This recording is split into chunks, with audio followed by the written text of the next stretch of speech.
Hello दोस्तों।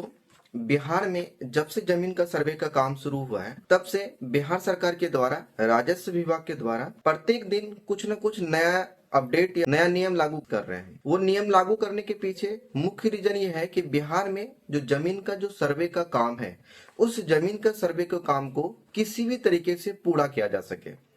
इसके लिए बिहार सरकार एवं राजस्व विभाग जो है इसमें अलग अलग तरीके का नियम लागू करते जा रहे हैं।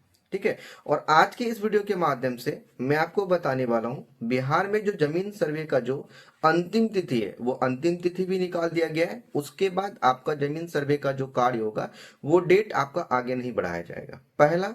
दूसरा चीज है, अब जो ये लास्ट डेट निकला है उससे पहले जो भी जमींदार है, चाहे रैयत वाले जितने भी जमींदार है, चाहे आपका जमीन केवाला वाला जमीन हो या आपका जमीन खतियानी जमीन हो, तो उस जमींदारों को क्या काम करने की जरूरत है आज मैं टोटल 5 पॉइंट के ऊपर बात करूंगा। इनको आपको करवाना बहुत जरूरी होगा। अगर आप इस काम को नहीं करवाते हैं तो अब जमीन सर्वे के बाद आपके पास पछताने और रोने के अलावा कोई काम नहीं बचेगा। क्योंकि जब जमीन सर्वे का जो कार्य हो जाने के बाद जो रिजल्ट आएगा, ठीक है, उसके बाद किसी भी प्रकार का कोई बदलाव होने की गुंजाइश नहीं होगी। तो वीडियो को शुरू से लास्ट तक जरूर देखिएगा, तभी जाके आपको अच्छे तरीके से समझ में आएगा। चलिए दोस्त, इस कमाल का वीडियो को स्टार्ट करते हैं। हेलो दोस्तों, नमस्कार। मैं आपका दोस्त मोनू शर्मा स्वागत करता हूं अपने यूट्यूब चैनल इन्फोबिज शर्मा जी में। दोस्तों, वीडियो अगर पसंद आता है तो वीडियो को एक लाइक कर दीजिएगा। चैनल पे नए होंगे तो प्लीज चैनल को जरूर सब्सक्राइब करिएगा। जैसे कि आपको पता है बिहार में जो जमीन सर्वे का जो कार्य चल रहा है उससे रिलेटेड आए दिन अलग अलग न्यूज और अलग अलग अपडेट आते जा रहा है बिहार सरकार के द्वारा।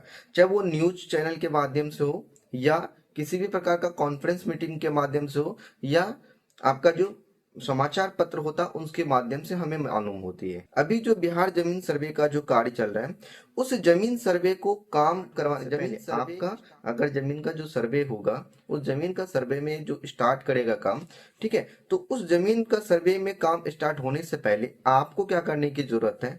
तो सबसे पहला, अगर आपका जमाबंदी, आपका जो जमीन होता है उसका एक जमाबंदी बनता है, ठीक है।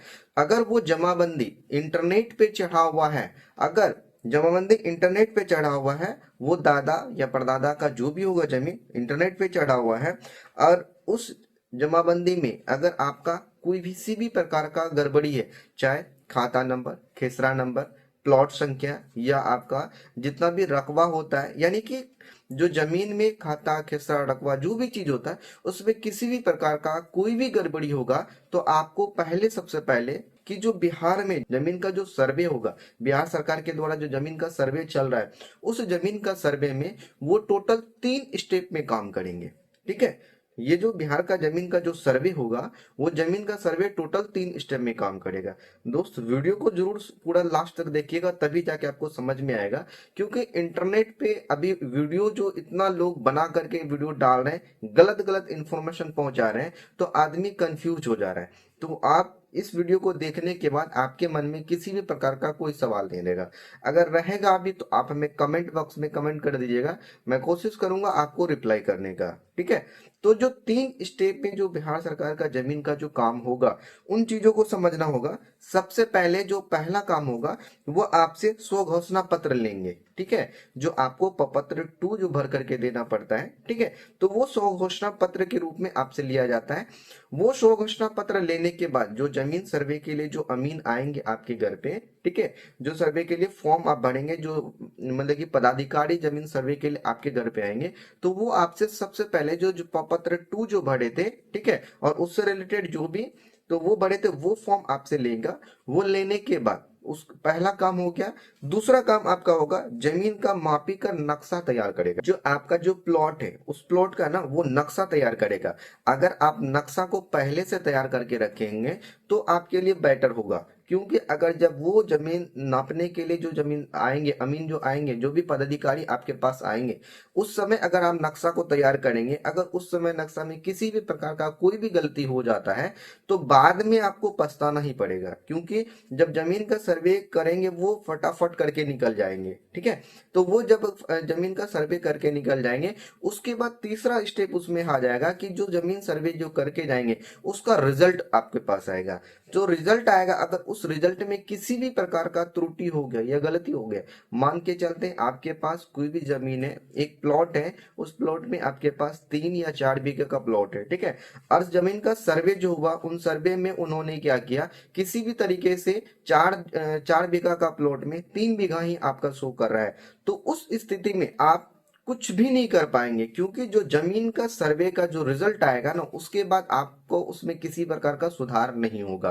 तो ये बहुत बड़ी दिक्कत है। तो इसके लिए आपको करना क्या होगा कि सबसे पहले आपको आपका जो स्वघोषणा पत्र भर के देंगे उसका आपको रखना होगा। दूसरा, आप अपना खुद से पहले जमीन का जो नक्शा होता है उस नक्शे को तैयार करके रख लीजिएगा, ताकि उस समय जो आएंगे, उस समय जो आपका जो जमीन का जो सर्वे किया जाएगा, उस समय आपको किसी भी प्रकार का कोई दिक्कत नहीं हो। तो क्योंकि जो वो लिख करके वो कागज पे लेकर के चले जाएंगे, उसी के बेसिस में आपका जो जमीन का सर्वे का जो रिजल्ट होता है उस रिजल्ट को दिया जाएगा, ठीक है। तो ये 3 काम को आपको करना बहुत जरूरी हो जाएगा। दूसरा चीज है, अगर जमाबंदी में किसी भी प्रकार का गलती होता है तो आपको क्या करना होगा। तो अभी जो है ना, जमाबंदी में किसी भी प्रकार का कोई भी गलती हो रहा है तो आप परिमार्जन प्लस से जाकर के आप अपने जमीन का जो जमाबंदी में वो सुधार कर सकते हैं। और सबसे अच्छी बात यह है कि अभी जमीन का जमाबंदी में सुधार के लिए आपको 30 दिनों का समय दिया जाता है, यानी कि 30 दिनों के अंदर में आपका जमीन का सुधार हो जाता है। अगर आप परिमार्जन पोर्टल से जाकर के आप अप्लाई करते हैं तो आपका 30 दिनों के अंदर में आपको रिजल्ट मिल जाता है, ठीक है। तो ये चीजें आपको बहुत अच्छी बात है, ठीक है। तो यहाँ पे 30 दिनों के अंदर पहले जो होता है वो ऑफिसों के चक्कर लगाना पड़ता था। आपका जो जमीन का कोई भी परिमार्जन करने के लिए जाते थे 2 महीने 3 महीने, तो आपको ऑफिस के भी चक्कर लगाना पड़ता था और आपका काम भी पेंडिंग रह जाता था। तो अभी जो है ना, बिहार सर्वे को लेकर के इन चीजों का जो समय सीमा होता है उसको भी फिक्स कर दिया गया है। तो आप किसी भी प्रकार का जमीन में किसी भी प्रकार का अब जाकर के अगर परिमार्जन करने के लिए जाते हैं तो उस समय आपको सिर्फ और सिर्फ 30 दिनों का समय दिया जाता है, और 30 दिनों के अंदर में आपका जो परिमार्जन होता है वो कंप्लीट कर दिया जाता है, ठीक है।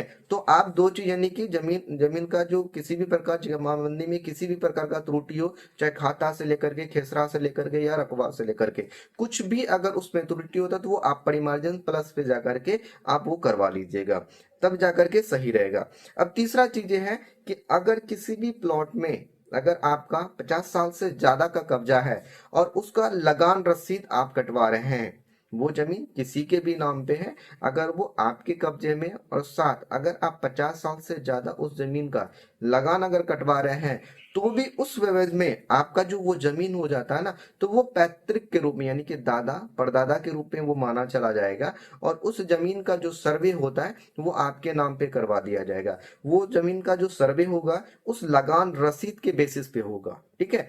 तो ये चीजें बहुत ही बड़ी इंपॉर्टेंट अपडेट है जो कि निकल करके अभी आ रही है। और इसके साथ साथ जब अगर इस तरीके का पैतृक जमीन जो होता है, जो भी हमारे पास खतियानी जमीन आता है, चाहे वो दादा परदादा के द्वारा जो हमें जमीन प्राप्त होती है, ठीक है, उसमें आपको क्या करना होगा, आपको चौथा काम चीज कि वंशावली आपको लगानी होगी। बिना वंशावली का उस जमीन का सर्वे का काम नहीं हो पाएगा। तो आपको जमीन का वंशावली भी बनाना होगा, और उस वंशावली में उन सभी को दर्शाना होगा जो अगर दादा या परदादा के बाद जितने भी वंशज हमारे पास आए हुए हैं, जितने भी यानी कि पीढ़ी आया हुआ, उन सभी का नाम उसमें दर्शाना होगा। उसमें बेटा के साथ साथ बेटी भी, फुआ है तो फुआ का भी आपको उसमें दर्शाना होगा। ये सभी को दर्शा करके आपको वंशावली बनाना होगा, तभी जाके वो मान्य होगा, अन्यथा वो मान्य नहीं होगा।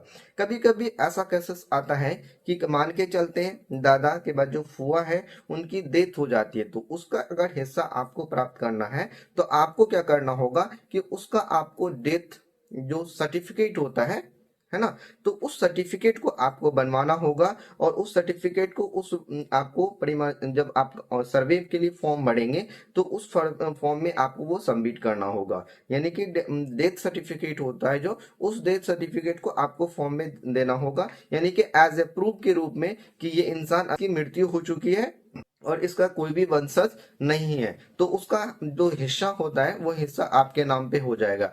तो वंशावली भी बना, और वंशावली बनाने के लिए कहीं भी आपको जाने की जरूरत नहीं है। वंशावली आप खुद से बनवा सकते हैं, और खुद से बनाने के बाद उसमें जितने भी लोग होंगे, आपका बेटा बेटी या भी जो भी फुआ होगा, जो भी उस जमीन में जो हिस्सेदार होंगे, जिसका हिस्सा होगा, उन सभी को दर्शाना होगा। और अपने परिवार से ही 4-5 लोगों का जिसका जिसका उसमें हिस्सा है, उन सभी से अगर आप सिग्नेचर करवा लेते हैं तो वो वैलिड हो जाता है, वो मान्य हो जाएगा। और वो किसी भी डॉक्यूमेंट जो कि लीगल कानूनी के लिए होता है, जो लीगल काम के लिए होता है, उसके लिए मान्य हो जाएगा। तो आपको बहुत सारे लोग वंशावली के लिए सरपंच के पास, मुखिया के पास या कचहरी दौड़ते हैं, तो उसके लिए आपको कहीं जाने की आवश्यकता नहीं है। आप खुद से वंशावली अपने घर पे अपने से बना सकते हैं।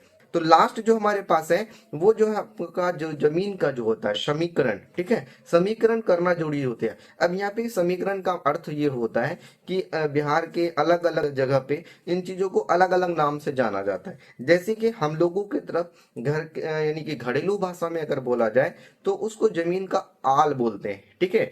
तो आल वो समीकरण आपको करना जरूरी होगा। अगर समीकरण नहीं करेंगे तो दिक्कत हो जाएगा, क्योंकि समीकरण होने के बाद ही आपके जमीन का जो चौहद्दी डिसाइड होता है, चौहद्दी बनाया जाता है। क्योंकि जमीन सर्वे में आपका चौहद्दी बहुत बड़ा मायने रखता है। क्योंकि इससे पहले के एक वीडियो में मैंने आपको बताया था कि अगर आपके जमीन का जो चौहद्दी होता है, उस चौहद्दी में अगर आपके पास जमीन का किसी भी प्रकार का कोई डॉक्यूमेंट आपके पास अवेलेबल नहीं है, तो अगर किसी का आपका जो चौहद्दी होता है, उन चारों लोगों में से किसी भी एक व्यक्ति के पास जो उसका जमीन का डॉक्यूमेंट बना हुआ है, उस डॉक्यूमेंट में अगर आपका नाम दर्शाया हुआ रहता है तो भी आप उस जमीन का सर्वे करवा सकते हैं।